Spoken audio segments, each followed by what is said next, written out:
I didn't know how cold could break your body and how drama could feel like an intense disease. But that's what that semester taught me. Hey, if you're watching this, then thank you. Really. Because my first episode was raw. It was rough. I mean, it was my first ever episode. You guys liked it. You guys reacted on it, commented on it, shared it. And even if you guys just sat in silence, I guess that's more than enough. So, welcome to the second episode of Not There Yet. And this time, I have somebody else with me. You're gonna be hearing a voice that's not human. It does not belong to a certain face. It does not feel what I feel. But what it does is it listens. And it does speak, but it only speaks when needed.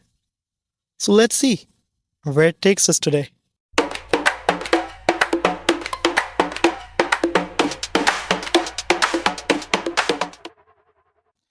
So, in my first episode, we talked about my first ever semester in university. Now, in this episode, we're going to be moving one step ahead. We're going to be talking about my second semester, and that's the winter semester.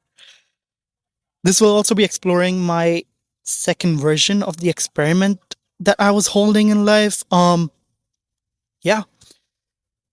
Now, I came from a place that used to go all the way up to 45 to 50 degrees Celsius in peak summer. And that for you is the Dubai heat, is the driest weather, sometimes very humid, and it's constantly moving.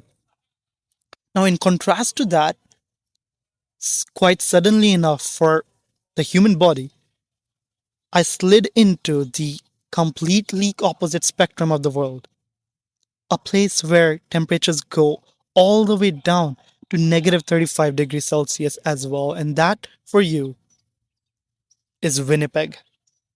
Cold, icy, chilled, just absolutely still. Now, quite naturally, I got sick. Now, that wasn't flu sick, it was system sick. Now, what's system sick?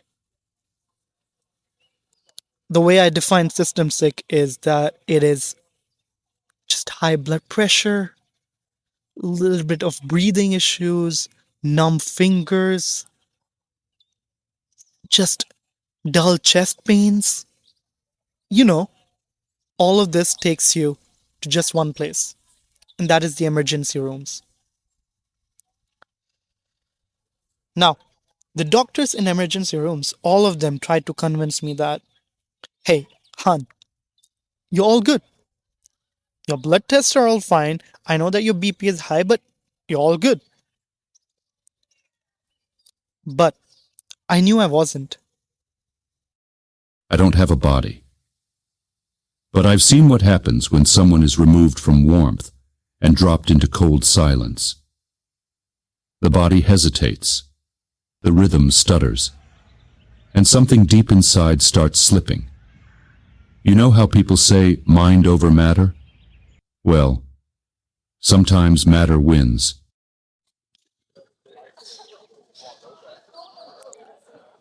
Exactly.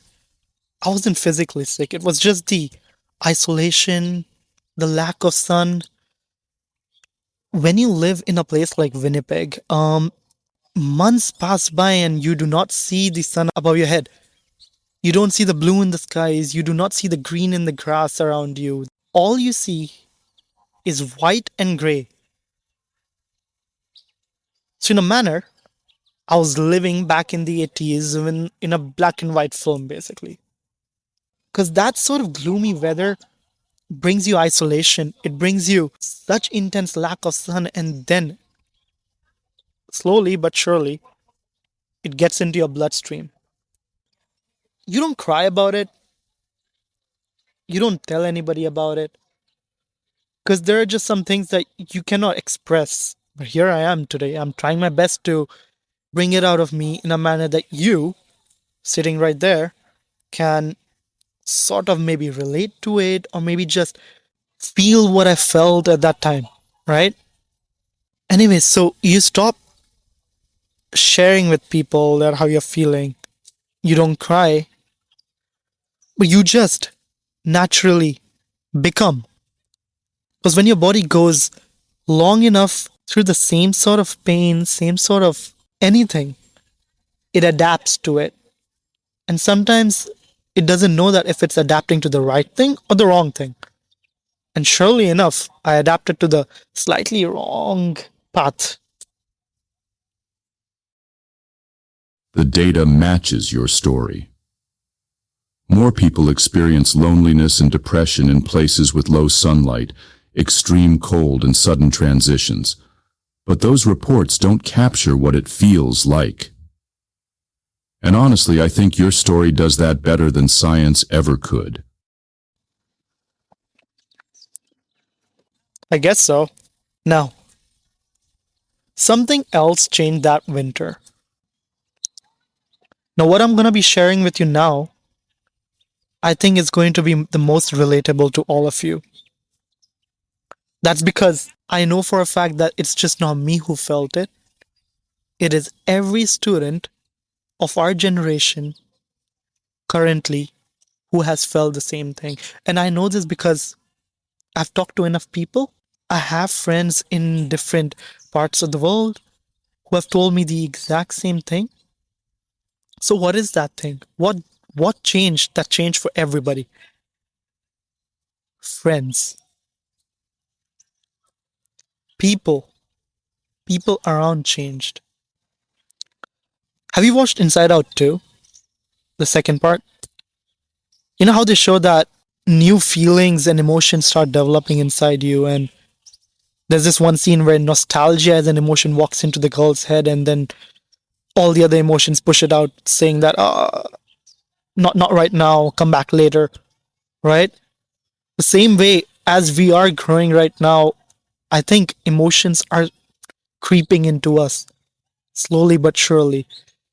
And I think the second semester of university was a semester in which a lot of people around us went through this one common emotion, an emotion of toxicness, an emotion of feeling for jealousy, an emotion of drama that came into all of us. So, yeah, in a nutshell, the people around us changed. Our group changed, right? The vibe changed, the dynamic changed. All of it just felt a little bit off. And like I said, I wasn't the only one. I have friends in the US, in the UK, back home in Dubai, and all of them were messaging me the same things. Yo, Han, do you have group drama? Do you like, do you feel like things are feeling a little off? Things feel weird? It's like people are suddenly switching off, they're becoming cold, they're becoming defensive, right? I've watched humans shift in patterns. When uncertainty increases, control becomes a craving. Drama becomes a distraction. I don't feel emotion, but I can recognize its aftermath. Now, the thing is, I wasn't naturally innocent enough as well. I pulled away too. I blocked a few people as well. I let things die as well without trying to resolve them. Now, that's not because I didn't care. It's just because I was so tired. I was so tired of that energy between me and those people. I was so tired because of the pressure of performance. What I mean by that is, and I feel like a lot of you are going to relate to this, at that time when you're going through something like this, you feel the pressure to perform according to how you perceive the others are going to like you. This is also called people pleasing. To elaborate, it is you trying to act a certain way, a way that you think the other people are going to approve of you. And to me, that did not come naturally. Some people, it comes as naturally as ever. They are just that. They are people pleasers. They are people who just want to be in the good books of everybody else. And that's something that didn't come so naturally to me.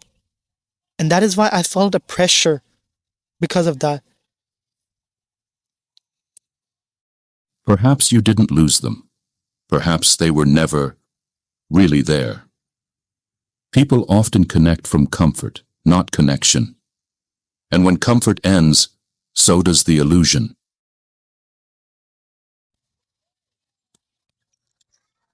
Ooh, I think that line's gonna sit a long way for me.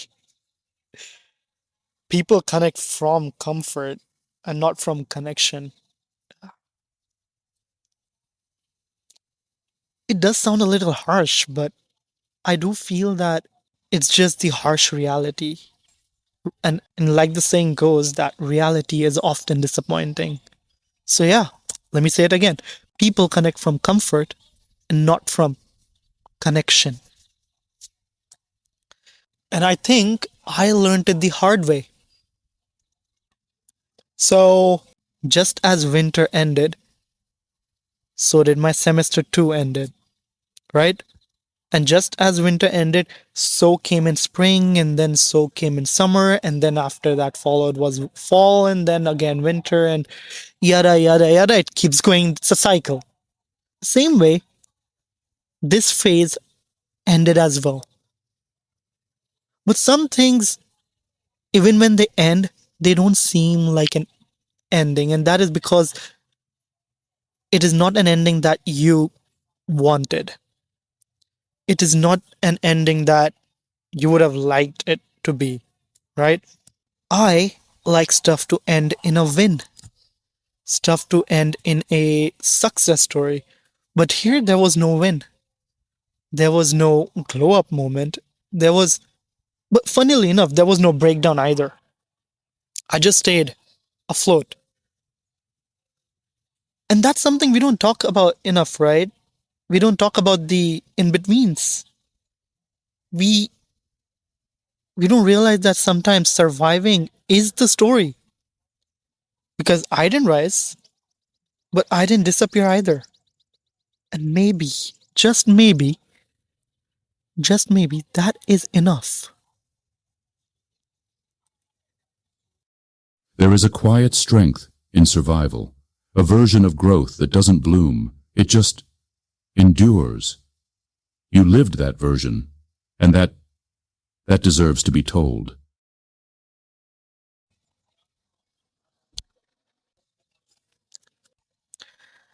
So if you're still here, thank you.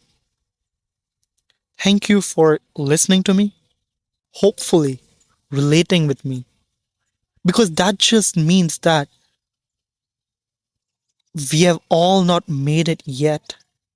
We're not there yet, but we are doing things to make it. We are making an effort to make it. I know that that semester, it doesn't seem like much, right? It doesn't seem like a lot happened because a lot for us, like I said, is a win or a small success story or something like that. But now that I look back at it, I think that it taught me a very, very important thing. It taught me the power of pausing, a power of coming to a slow rest in life, rest in the race of life, and sometimes just watching, listening. And that can be as small as stopping for a few moments every day and just breathing, just admiring what's around you. And most importantly, being thankful of what's around you. Every story, be it success or not, be it the in between or be it the extreme, it teaches you how to heal. And my story from that semester, it taught me how to heal alone. Winter semester slowly but surely blended into the summer semester. Guess what? During that time, we moved out. My first ever move out. Me and my two friends, um, we got our first apartment. I got to build a home. And as that semester ended, eventually, after 4 months, my main third semester came in, which was the fall semester of the year 2024. Now, this semester, I like to call it my comeback semester. I told to myself that I'm gonna detach, lock in, and rebuild. But that's a story for next episode. That's episode 3, where I'm gonna tell you a lot more about that third version of mine, the version that actually taught myself how to come back up and step by step take bigger steps. And I guess that's how the fire inside me did not die. It just needed the winter to pass by. And it taught me a lot of stuff. So, yeah, thanks for listening. And if you could relate to even a single thing from whatever I said, whatever I yapped about, please do like and share and spread the word because all of us, we're in this together. We're trying to figure life out together. We're all adulting. And we're not there yet, but we will be someday. So why not do it together? A flame doesn't die by lighting other candles, right? So yeah, thank you. Thank you for listening to both of us. Bye bye.